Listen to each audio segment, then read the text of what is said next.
bonjour à tous ñi ngi leen di nuyu kon nu ko BD Actu di defee chaque semaine mu ñëw wax un point sur l'actualité phare de la semaine semaine bee ñu génn xam ngeen ne gaynde yi dañu bégalati suñu xol ñu continuer de savourer suñu victoire malgré tout ce qui s'est passé après tey nag ñu dellu si yàlla nag xam nga ay mbiram moom kenn mënu ci dara mu jël suñu xarit Halima Gadji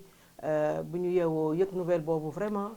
Sénégal yëpp la metti mais suñu borom kenn mënul xëccoo ak moom loolu la dogaloon ne su amee foo tollee fii da nga dem moom sax xëy na yëgoon na ko ba ne nañu ko ñaanal kon nañu ko ñaanal yàlla xaare ko àjjana firdawsi may ñu xolu muñ ndax nag mënuñu ci dara waaw xajoon na ci aar bi mais suñu borom nee na ko fii nga yem fii laa la soxlaa kon ñu ngi ñaan suñu borom mi nga xamante ni moom rek moo mën mu daal di koy yërëm baal ko ay rëcc-rëccu àddunaam yàlla na mottalee moom Halima Gadji ñu ngi koy ñaanal mu mottalee ndawam te àjjana firdawsi ndax nag loolu rek la ñu mën loolu rek la ñu mën xajoon na fii mu doon xale bu am jàmm jàmm googu nag moom la gaynde yi sax wax keroog moom la ñu wan suñu gaynde Sénégal yi nga xam ne ñu ngi leen di sargal ba tey noppeegunu suñu victoire bi mu ñu indil boobu ba léegi ñu ngi koy fêter malgré tout ce qui s'est passé mais derrière cette victoire dañu envoyé un signal très très fort ndax bi ñuy dem président daf leen wax ni bu ngeen demee na ngeen booloo nekk benn dem indiwaat ndam li ñu dem dégg le message ñëw indi ndam li kon boog ñoom tam indi nañu message fort boo xamante ni moom la Youssou Ndour daal di féddali ndax nee na moom le roi du mbalax suñu ambassadeur boobu suñu légende de la musique sénégalaise boobu moom nee na devant le président de la République que suñu àndee on pourra soulever des montagnes ensemble te muy dëgg ndax mënuñu liggéey dans la division depuis 2 ans et demi ci loolu la ñu nekk ci division la ñu nekk le président de la République et son premier ministre ne s'entendent sur rien du tout dañuy saale rek ñëpp xam nañ ko mais ñëpp yëg nañ ne bokk si for nañu si wéyu bay kon ci information yi que ne dañuy guddal jël rek des bareetul ndax président de la République mi ngi tase ak ay nit il faut un gouvernement d'union bientôt mu am un gouvernement d'ouverture parce que nag y a eu le dialogue politique te saa yu dialogue politique amee avec les membres de l'opposition il faut que mu am ouverture le président de discuter avec opposition bu mu ne woon ñu waxtaan ce qui est en train d'être fait depuis très longtemps am na opposition boo xamante ne ñoom pare nañu pour dugg dinañ dugg ci gouvernement bi di ñëw mais gouvernement boobu Ousmane Sonko du ko jiite parce que nag ñëpp jàpp nañu am nañu aussi si wéy béykat ne président am na ñu mu waxtaanal ci ñooñu nga xamante ne ñoo war a ñëw jiite gouvernement bu bees bi nga xamante ne mooy un gouvernement d'union un gouvernement d'ouverture du fi guléet yàgg na fii waaw ndax nag yow rek mënoo gagner rek nekk ci nguur gi il faut nga boole ci opposition bi ndax yaa woote paix yaa woote dialogue kon bokk ñuy wax ni li fi amoon rek moo fi amaat kenn mënul toog ne li fi amoon du fi amaat c'est pas possible on ne peut pas réinventer la roue politique sotti la ak def ci la addition la du soustraction ñi nga xamante ne dañ ne dañoo follu ñoom kese 2 ans et demi mënuñu dara defuñu fi dara amuñu résultat dul coow indil bàyyil kon il est presque 2 ans moo ñu dese 2 ans et demi président nag foog mu xoolaat beneen stratégie bu muy redécoller parce que nag soxla na bilan bu soxlaa bilan nag on va essayer de voir avec ñoo xamante ne ñeneen pour voir si vitesse précipitation yëpp la ñuy boole ba mun ne Sénégalais yi au soir de 2029 lii lañ fi def loolu rek la moo fi mën a nekk bu ko defee Ousmane Sonko dafay delluwaat ci Pastef jéem a reconquérir moom aussi l'électorat bu fekkente ne yoon may na ko pour mu dem ci élection yi ndax xam nga ne loolu mooy son grand combat moom Ousmane Sonko pour mu mën a nag bokk nekkaat électeur pour mën a ne candidat la te il a ce grand problème là parce que dafa am yoon lu mu teg ci kawam loolu yëpp duñ ci dellu si waat wax nañ ko fii waxati ko fi donc pour le moment moi je pense que la page Ousmane Sonko doit être tournée définitivement la page Ousmane Sonko avec Diomaye Faye ndax nag 54% chaque jour ma wax ko Diomaye la ñu fal parce que falul Diomaye Faye 54% de l'électorat sénégalais moom moo fal le président Diomaye Faye di xaar résultat boobu ba léegi ñu nekk ci mbiicoo mbàllo ba kañ dafa doy sénégalais yi résultat la ñuy xaar te gisaguñu résultat comme nag nee ngeen nag Diomaye nee na bu soobee yàlla léegi dina tegu ci yoonu liggéey loolu la ñëpp di xaar opposition bi nga xamante ni ñoom tamit ñu ngi ci suuf di dem di gisante pour dugg ci gouvernement bi loolu du transparence bu leen nëbbatu bu leen liggéeyal Sénégal rek moo tax génn leen ngeen ne ñun dem nañu wuy ji président Diomaye parce que fii kenn mënu fi def luy nëbbee heure bu ngeen duggee palais ba génn nit ñi yëg nañ ko lu ngeen di nëbbatu bu fekkente ne liggéey rek moo leen tax a jóg jaru ko ay tour yu dugg palais ba ñu ngi mi ngi sama table mi ngi fii mais duma ko wax ndax l'avenir nous jugera l'avenir mi ngi est tout proche ndax nag yaakaar naa ne fii léegi fin janvier bii réew a dem kang nag waxu mag dam daa tàlli dafa jot dañ fay mën a nekk rek ñu naan Ousmane Sonko nee na problème am na mi ngi installé déjà ses communicants ñu ngi koy gis il est en train de s'organiser au plan communicationnel ñu ngi koy gis pour un premier ministre kooku xanaa kenn doful nag on peut lire entre les lignes mais ñun Ousmane Sonko lu mu def boppam la mais ñun mun nañu critiquer suñu président de la République parce que yow la ñu fal donc ñun ñi ngi naan est-ce que nekk ñu fii sax parce que ñoom ñaar di jouer film indu parce que ñoom ñaar dañu ne ànduñu jubóowuñu et ils sont toujours ensemble lan moo tax président boobu ba léegi mënuñu jël dogal licencier son premier ministre boo xam ne déggalu ko ci lenn est-ce que dañuy jouer film parce que amuñu bilan ñu demaat ba ci biir na waa nañu ànd mayaat leen ni ñu ànd on ne sait pas le scénario buñ ñu tegal ñun film lañ ñu tegal de depuis le début film la ñu ñuy tegal film la ñu nekk ci film la ñu nekk ndax man munuma déggoo fal la ba pare nga ne ma yow liggéeyaluwuma la yow boo waxee verte na ma ne jaune na ma lay bàyyi ma la fiy bàyyi dama la fiy jële indi keneen pour lan ma la fiy teg nga défier ma publiquement man sa autorité la première autorité du pays la première institution du pays nga défier ma boo nee xonq na ma ne xonqul dafa weex liggéeyalu ma la buy tukki jël avion bi ba dem Maroc bi sax fa la avion bi la demee te nee na liggéeyalul la kon lu muy uti foofu coopération yi muy signé ji pour kan la yaa ko yónni wala moo yónni boppam mais y a une anarchie boo xamante ni dafa instauré wu entre les deux têtes de pont de l'exécutif on sait pas qui est qui on sait pas qui fait quoi on sait pas qui dit quoi la deuxième personnalité de l'État est dans les airs également en pleine session extraordinaire de l'Assemblée nationale il est dans des visites officielles El Malick Ndiaye mais kenn xamul dëkk seen gouvernement bi lan la kañ ngeen di liggéey on a vu que les révisions sur les listes électorales extraordinaires vont s'ouvrir jusqu'au mois de juillet 2026 après l'acte 4 kenn waxagu ko de la décentralisation il faut qu'on passe à l'acte 4 bu ko defee les redécoupages dina amaat loolu ça va prendre du temps ce qui veut dire que élection 2027 mënul nekk 2027 élection locale du am parce que am na yoo xamante ni dañ ko fi war a def dañ ko war a indi ils sont dans des calculs politiques pour 2029 ndax ñun xam nañ ne y a des calculs am na ñoo xamante ni ils sont prêts à accompagner on a vu que le président s'est organisé il y a son mouvement qui est né bërki Dembo Ndiaye mouvement pour Diomaye 2029 coalition Diomaye 2029 waaye yow Diomaye président de la République kañ ngay def coalition pour que l'économie du Sénégal décolle nous sommes au bas de l'échelle les Sénégalais n'en peuvent plus fu mu toll ni investisseurs yi daw nañu ñu ngi lebaatu partout sur le marché sous-régional ay Côte d'Ivoire ñoo ñuy lebal est-ce que yow tamit jotul nag nga génn wax ak askan wi di nga wax sa askan de le président de la République temps yi daal ñu ngi lay gis ngay dem ci yenn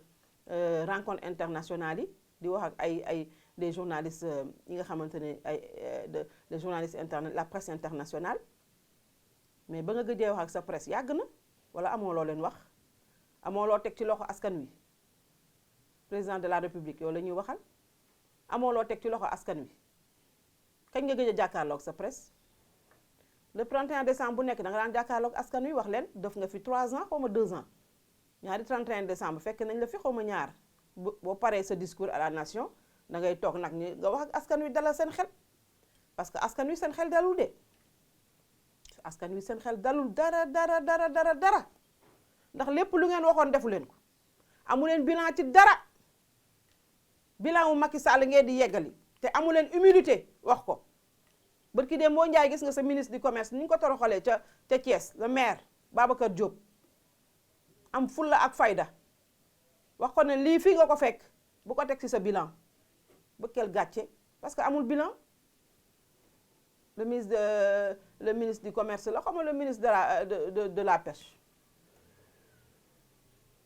waaw kooku mi ngi noonu maanaam nekk ci ci bilan jàmbur yi di inauguré ba pare nag du ngeen am humilité wax ko Pastef daal xam naa ne jaaxal ngeen àdduna de Pastef jaaxal ngeen àdduna te Pastef nag moomu leen Sénégal loolu ngeen war a xam moomu leen Sénégal ku wax ngeen saaga ba ci suñu jëwriñ ju baax ji si Malick wax ngeen ni koy tifaare yéen a bon ku leen ko waxul da leen a ragal waaye fii mun leen tere kenn wax yéen daal na ñëpp wax ne su Ousmane Sonko moo baax moo rafet ngeen def ko ngeen yëkkati ko ca kaw asamaan sa teg ko fa ku critiqué Ousmane Sonko ngeen tifaare yéen yéenee ñan ku leen faale mun ngeen tere nit ñi wax ñu baax ñooñu ñoom la ñuy suivre lu ñu wax ñoom la ñuy déglu mun leen ko fee jële fii ñu baax ñooñu këru diine yu baax yooyu nga xam ne seeni kilifa dañu fay liggéey bàyyi fi ñàkk réew mi ba bu ko ku ko bëgg a daaneel yaay na këpp ci suuf ku bëgg a daaneel réew mi yaay na këpp ci suuf ñun ñooñu la ñuy déglu këru diine yépp nag Sénégal yépp noppi nañ ndax ragal ku leen saaga yéenay ñan yéena moom Sénégal ku leen faale ak ku leen ragal lan ngeen fi def yéen lan ngeen def ci Sénégal yéen ñu toog yor seen bandi saaga nit ñi ku leen xam à part TikTok bu TikTok amul woon du ngeen exister léegi nag ngeen di xool ñu baax ñi dal seen kaw yéen lu ngeen gëm lan ngeen gëm boo gëmul dëgg gëm ay fen yal nañu yàlla musal si yéen réew mi moomu leen ko de kenn du leen ko bàyyee ni ngeen di taalee seeni caméra di wax noonu la ñuy taalee suñuy caméra di wax ba mu neex ndax sax la vérité va triompher dëgg rek mooy mujj ay fen du bejjaaw ay fen du bejjaaw bu dee da ngeen bëgg a yore réew mi wala ñenn ñi ci fen ak xaste ak saaga kenn du leen ko bàyyee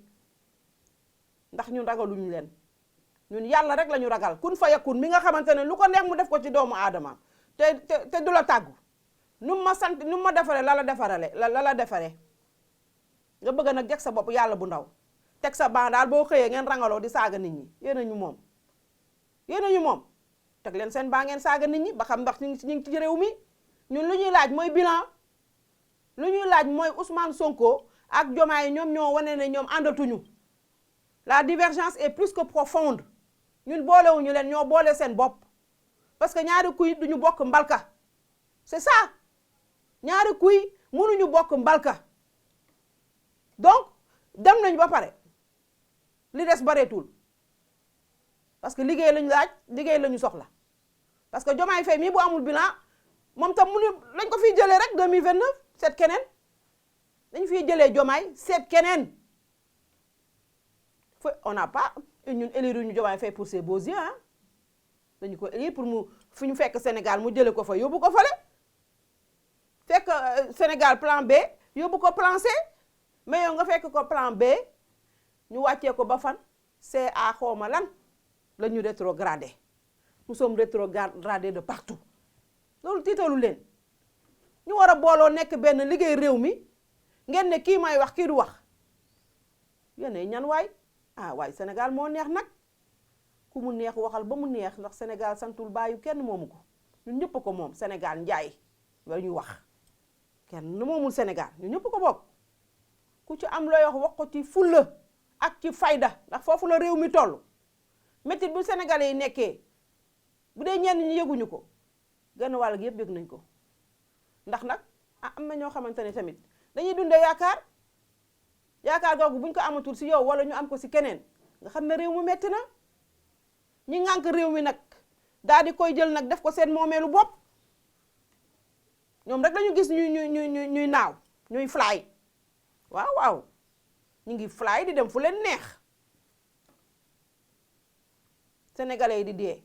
looloo taxoon ngeen wax projet am na projet voilà maa dee ngeen naan mais après projet bi mais leen ñu yeggali projet ban projet ngeen di yeggali le projet de Ousmane Sonko c'est quoi bu amul projet bu ñu ko falee yow la Pastef sax bu ñu leen falee ngeen mettre en place le projet où est le projet amul caaxaan moo amoon parce que yaakaaru leen woon ñëw ci nguur gi ce qui s'est passé on le sait xalaatu leen préparé wu leen woon sax ñëw ci nguur gi après les péripéties de 2019 ñun ñëpp a ngi fi woon li tax Macky Sall waxtaan ak ñoom ba jox leen nguur gi ñun ñëpp a ngi fi woon les carottes étaient déjà cuites mënu woon dellu ginnaaw parce que du yoon da ko ne mënoo fi defaat beneen élection da ngay dem balaa ngaa dem nag di nga waxtaan ñi nga xam ne Sénégalais yépp ñoom lañ joxoon bopp y'a que ça Sénégalais yépp yaakaar ci ñoom xëy fajar dem batal leen di xaar projet ak solution rek te y a rien absolument rien du tout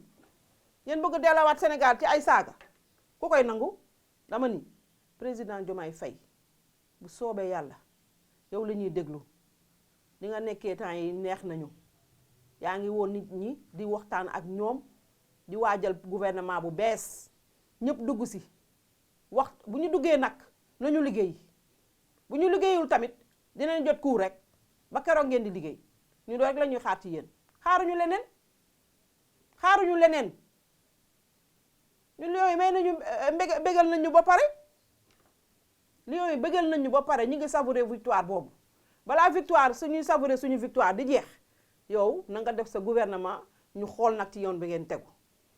su ngeen tegoo ci yoonu jàmm rek ñu nekk ak yéen ci jàmm ñun ñëpp pare nañu pour jàppale la président ndax ñun ñëpp loolu Sénégal moo ñu ñor jàppale dafa bëri fànn sur tous les plans pour Sénégal jëm ci kanam ndax nous sommes la risée du monde Sénégal yëpp a ñuy reetaan Sénégal yëpp a ñuy xas adduna yëpp a ñuy xas adduna yëpp a ñuy reetaan coupe bii rek li xew Maroc rek adduna les journalistes étrangers la presse étrangère lu ñu tegul suñu der bi dañ ko fàtte parce que on a un ministre des sports boo xamante ni dooreewul fayiwul Khady Diène Gaye yow heure bi waroon na la fekk nga ànd ak ay journalistes dem def un déplacement diplomatique en Afrique xeex bu rëy la xeexu diplomatique la mais ngeen toog fii di leem-leemal ak un président de la fédération boo xamante ni moom it nooy ñun di ñu rëccu sax lu ñu fi jëlee Senghor ndax ñun Senghor ñaata at mi ngi fi mosuñu am ces problèmes là ngeen ñëw fi tey rek lii am fi ngay dem di politiser suñu coupe bi dem ay Bambey di ko fa yóbbu naan xawma lan ak lan di fa wax ay wax yu rëy yoo xamante ni dafay gën a enfoncer le problème loolu la ñuy xeexee booy xeex da ngay am stratégie de défense lu ñu dar rek yéen la parce que seen incompétence moo ñu ko teg bu ngeen teeloon jóg boole si ñëpp ñu boole xeex boo ko xeex bi kon donc tey jii li ñuy kaaf di teg yéen ñi du ngeen du doon lu metti waaye nag li ci kanam raw li bët nañu continuer rek ay mains expertes ñoo mën a yor réew kàngam ñoo mën a yor réew mais des têtes vides ay gémmiñ yoo xamante ne bu ñu waxee rek nga téye sa gémmiñ ñi nga naan kii kan la sax ngay wax ñii ñan lañu ñooñu mën nañu yor réew mënul ne on peut tromper un peuple mais pas tout le temps foofu nag la ñuy exigence moo nekk seen kanam c'est sauver ou périr ni ko sapeur yi di waxee donc BD Actu lii la amoon lu muy wax tey di leen wax ne incha allah semaine prochaine dinañ fi ñëw ci beneen sujet fàttew ma nag vidéo yi ma leen wax yoo xam ne maa ngi koy préparé pour incha allah bu ñu duggee ci koor gi ñu am ay plan ci li nga xam ne waxoon nañ ko fi ñoom daaw waxoon ko fi daaw ji yëg ñëw ren bëgg a wax leneen du sotti loolu munta ne